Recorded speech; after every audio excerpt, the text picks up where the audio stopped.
تحریک ختم نبوت 1953 میں دہلی دروازہ لاہور کے باہر صبح سے عصر تک جلوس نکلتے رہے اور لوگ دیوانہ وار سینوں پر گولیاں کھا کر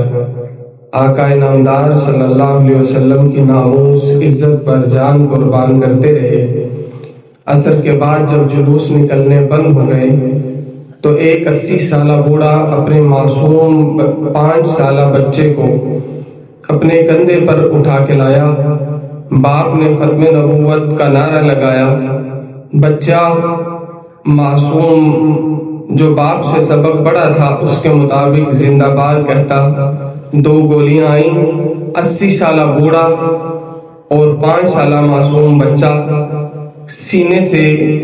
گولیاں شائیں کر کے گزر گئیں، دونوں شہید ہو گئے، مگر تاریخ میں اس نئے باب کا اضافہ کر گئے کہ آقا نامدار صلی اللہ علیہ وسلم کی عزت ناموس پر مشکل وقت آئے تو مسلمان قوم کے 80 سالہ بوڑھے سے لے کر 5 سالہ معصوم بچے تک سب جان دے کر اپنے پیارے آقا صلی اللہ علیہ وسلم کی عزت و ناموس کا تحفظ کرتے ہیں۔ مسافروں سے کہو رات سے شکست نہ کھائیں، میں لا رہا ہوں خود اپنے لہو سے بھر کے چراغ،